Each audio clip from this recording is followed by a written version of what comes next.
नमस्कार दोस्तों, स्वागत है आपका द न्यूज लॉन्चर के इस यूट्यूब मंच पर।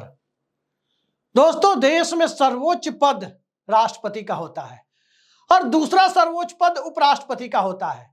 लेकिन क्या आप सोच सकते हैं कि देश के दूसरे सबसे बड़े सर्वोच्च और संवैधानिक पद पर बैठा हुआ व्यक्ति अपनी ही सरकार के विदेश नीति पर, इच्छा शक्ति पर, राजनीतिक निर्णयों पर, सब पर एक साथ सवाल उठा देगा? और ये हुआ है, कल हुआ है। जगदीप धनखड़ जो देश के उपराष्ट्रपति हैं, उन्होंने सीधे सीधे नरेंद्र मोदी सरकार पर ही एक तरह से सवाल उठा दिया है। वो मानवाधिकार आयोग की स्थापना दिवस समारोह को संबोधित कर रहे थे, लेकिन मानवाधिकार आयोग की स्थापना दिवस समारोह को संबोधित करने वाले जगदीप धनखड़ मानवाधिकार पर कितना बोले होंगे, इसकी कल्पना आप खुद कर सकते हैं कि किसी ने यदि कथित तौर पर उनकी मिमिक्री कर दी तो सदन के अंदर खड़े होकर उसे अपनी जातीय अस्मिता से जोड़ने लगते हैं। सोच सकते हैं, देश के सर्वोच्च पद पर बैठने वाले लोग यदि अपनी जातीय अस्मिता से किसी मामले को जोड़ने लगे तो इस देश की गंगा जमुनी तहजीब का, कंपोजिट कल्चर का, अटक से लेकर खास करके कश्मीर से लेकर कन्याकुमारी तक के हिंदुस्तान का क्या होगा? ये जगदीप धनखड़ साहब ही हैं जिन्होंने कभी केशवानंद भारती मामले पर सवाल उठा दिया कि यह देश के विकास में बाधा है, क्योंकि उस मामले पर जो जजमेंट आया था सुप्रीम कोर्ट का, उस जजमेंट ने संविधान का संशोधन करने के मामले में संसद की और सरकार की शक्ति को सीमित कर दिया था। सब कुछ आप नहीं बदल सकते, कुछ चीजें हैं जो कभी बदली नहीं जा सकती, उसे वो देश के विकास में बाधा मानते हैं। और अब मानवाधिकार के मुद्दे पर वो भारत के मानवाधिकार आयोग की स्थापना दिवस समारोह में गए थे, लेकिन वहां जो बातें उन्होंने कही है, उनकी बातों पर यदि गौर किया जाए तो इतना जरूर है कि नरेंद्र मोदी और विदेश मंत्री एस जयशंकर, प्रधानमंत्री और विदेश मंत्री, दोनों अपना सर पकड़ के नोच रहे होंगे, खुद का सर पकड़े होंगे। ये क्या कह गए उपराष्ट्रपति साहब? दरअसल उपराष्ट्रपति ने बांग्लादेश में हिंदुओं की स्थिति पर सवाल उठाते हुए कहा कि मानवाधिकार की बात करने वाले और मानवाधिकार की आवाज बुलंद करने वाले जो लोग हैं, उन्हें बांग्लादेश दिखाई नहीं देता। पहली बात तो यह कि वो मानवाधिकार आयोग के स्थापना दिवस समारोह में गए थे, उन्हें मानवाधिकार आयोग की उपलब्धियों की चर्चा करनी चाहिए, भारत में मानवाधिकार की स्थिति पर चर्चा करनी चाहिए, लेकिन वो चर्चा करने लगे बांग्लादेश की। वो हंगर इंडेक्स की चर्चा करने लगे और भूखमरी सूचकांक को प्रतिघात जैसी स्थिति बताया, और यह भी कहा कि सरकार तो 80 करोड़ लोगों को राशन दे रही है। अरे धनखड़ साहब, भूखमरी जैसी स्थिति नहीं होती तो राशन देने की नौबत क्यों आती?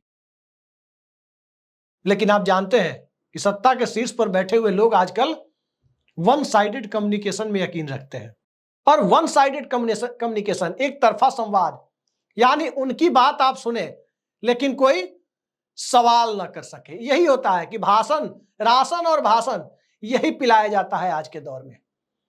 लेकिन धनखड़ साहब ने आज जो भाषण पिलाया, और उस भाषण से ज्यादा राशन जो दिखाई दे रहा था उसमें, वो राशन नरेंद्र मोदी सरकार को सर झुकाकर देखने के लिए मजबूर कर देगा कि किन्हें उपराष्ट्रपति पद पर बिठाया था, क्या सोचकर बिठाया था, क्या से क्या हो गया है देखते देखते। बांग्लादेश के हिंदुओं पर जब वो सवाल उठा रहे थे तो सबसे पहला सवाल नरेंद्र मोदी सरकार पर उठ रहा था कि आखिर वो और उनके विदेश मंत्री एस जयशंकर क्या कर रहे हैं। नरेंद्र मोदी तो कई बार बांग्लादेश गए, क्या किसी ने उनके मुंह से सुना था?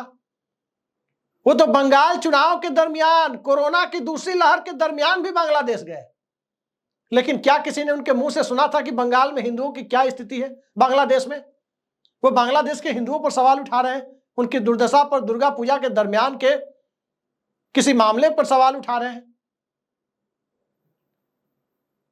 नरेंद्र मोदी सरकार के कार्यकाल में ही भारत और बांग्लादेश के सीमा विवाद को सुलझाने वाला संविधान संशोधन बिल पारित हुआ 2014-15 के दौर में, और उस संविधान संशोधन बिल के तहत जितनी जमीन बांग्लादेश को भारत ने अपनी दी, उससे कम जमीन बांग्लादेश से भारत ने ली। तब हिंदुओं पर वहां अत्याचार हो रहा था, वो याद नहीं आया? क्या कह रहे थे धनखड़ साहब? क्या उन्होंने ये बात कहने के पहले सत्ता के शीर्ष पर बैठे हुए अपने नेताओं से बात की? वो किसके ऊपर सवाल उठा रहे हैं? पड़ोसी देश में हिंदुओं की क्या स्थिति है? अरे धनखड़ साहब, आपकी सरकार ने क्या सवाल उठाए? आपके विदेश मंत्री ने संयुक्त राष्ट्र महासभा में भी क्या इस मुद्दे पर सवाल उठाया?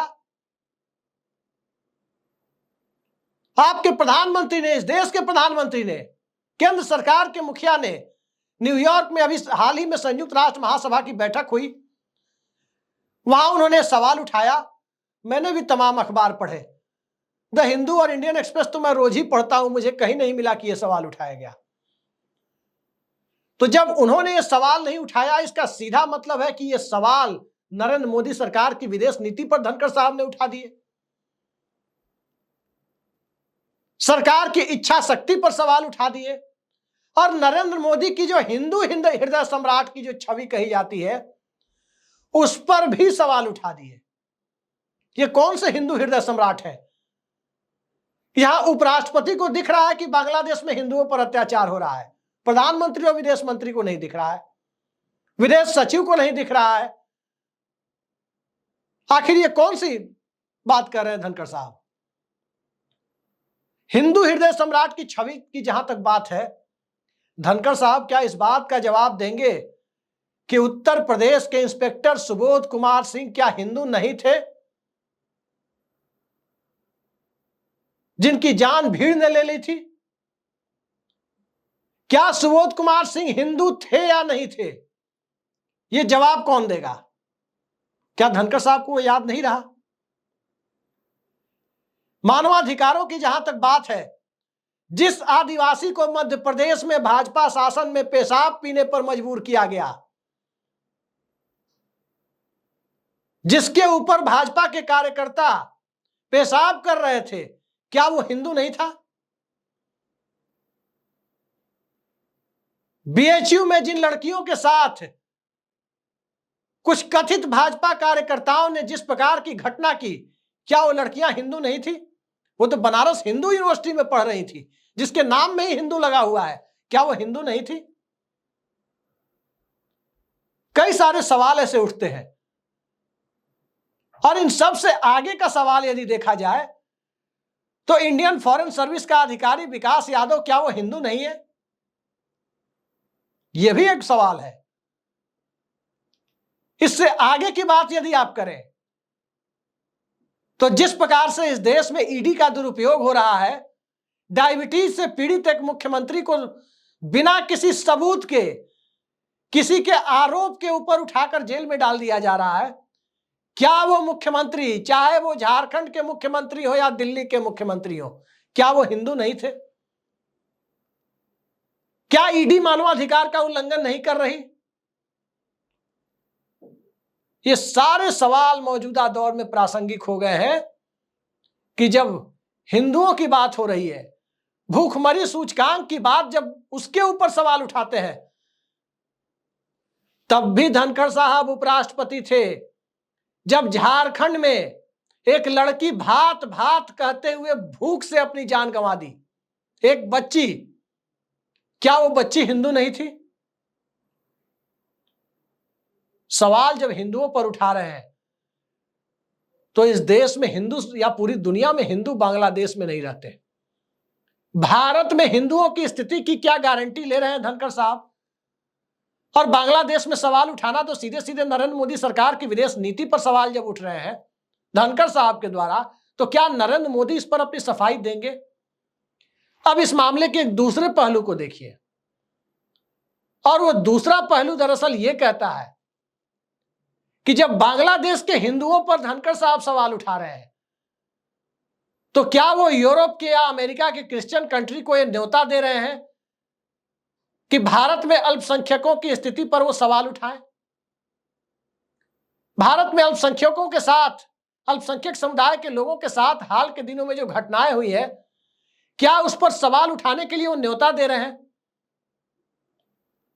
भारत जिस चीज पर गर्व करता है, अपने संविधान, अपने लोकतंत्र और राष्ट्र निर्माण की प्रक्रिया पर गर्व करता है, और इन सब के पीछे जो एक शब्द सबसे पवित्र माना जाता है, उस शब्द का नाम है संप्रभुता। तो कहावत आपने सुनी होगी, फिल्मों का डायलॉग भी सुना होगा, जिनके घर शीशे के होते हैं वो दूसरों के घरों पर पत्थर नहीं फेंकते। कहने का मतलब यह है कि जब बांग्लादेश के आंतरिक मामलों पर जगदीप धनखड़ सवाल उठाएंगे, तो क्या दुनिया के दूसरे देश भारत के अंदर के अल्पसंख्यकों की स्थिति पर सवाल नहीं उठाएंगे? तो क्या जगदीप धनखड़ दुनिया के दूसरे देशों को भारत की संप्रभुता के ऊपर सवाल उठाने का अनौपचारिक निमंत्रण दे रहे हैं?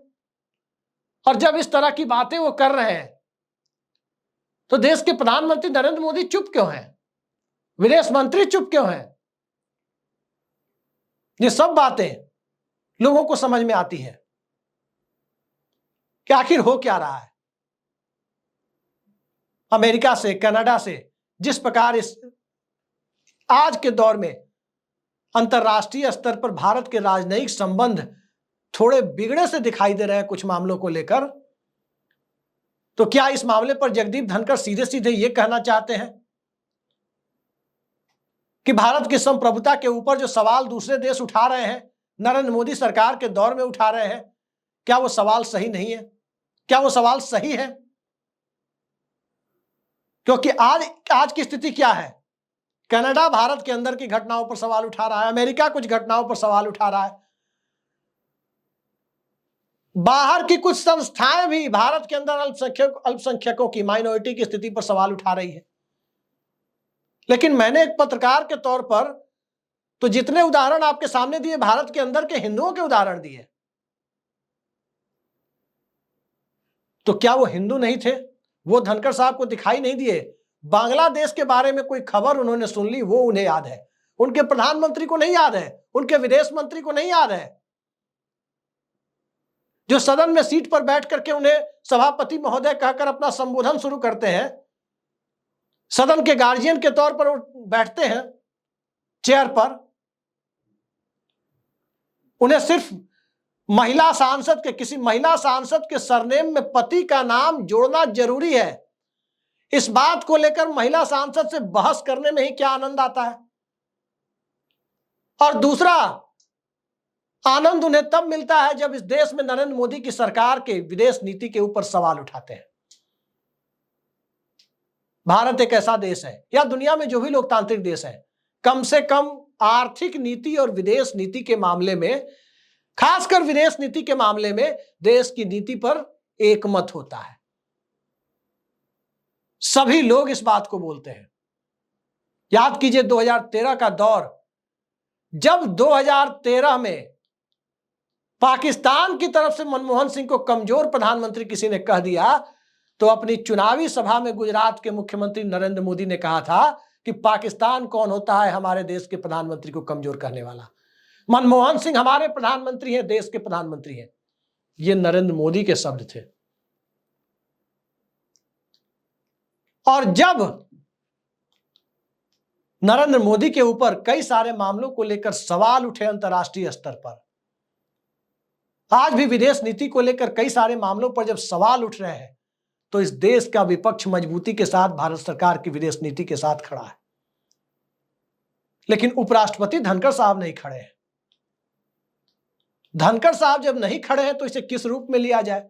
धनखड़ साहब की राजनीति के बारे में आपको बता दूं, धनखड़ साहब लोक दल, जनता दल, समाजवादी जनता पार्टी, कांग्रेस और सब जगह से घूम फिरकर भारतीय जनता पार्टी में गए हैं। भारतीय जनता पार्टी में जब गए, राजस्थान का मुख्यमंत्री भी वो बनना चाहते थे 1998 में, सफलता नहीं मिली। केंद्र में चंद्रशेखर सरकार में मंत्री भी बनना चाहते थे, सफलता नहीं मिली। सफलता उन्हें मिली नरेंद्र मोदी के दौर में राज्यपाल और उपराष्ट्रपति पद तक पहुंचने में। और यहां तक जब नरेंद्र मोदी की सरकार ने उन्हें पहुंचा दिया, तो कम से कम नैतिकता तो इतनी कहती थी कि नरेंद्र मोदी सरकार की विदेश नीति पर, नरेंद्र मोदी की हिंदू हृदय सम्राट की छवि पर और नरेंद्र मोदी सरकार की इच्छा शक्ति पर सवाल उठाने से उन्हें बचना चाहिए था। और सबसे आगे भारत की संप्रभुता को लेकर ऐसे सवाल नहीं खड़े करने चाहिए, खासकर दूसरे देश की संप्रभुता को लेकर, जिससे कल को कोई देश भारत की संप्रभुता को लेकर सवाल खड़ा करने की स्थिति में आ जाए। एक उंगली दूसरी की तरफ आप उठाओगे तो 4 उंगलियां आपके तरफ भी उठेंगी। ये सारी चीजें लगता है उन्हें पता नहीं थी। खैर, बड़े वकील हैं, जाने माने वकील रहे सुप्रीम कोर्ट के, वकालत अच्छी करते हैं, सरकार की भी वकालत करते हैं। अब कितनी वकालत करेंगे, मानवाधिकार आयोग के सम्मेलन में वो देख लिया आपने, आगे भी बहुत कुछ देखने को मिलेगा। आज के लिए इतना ही, नमस्कार।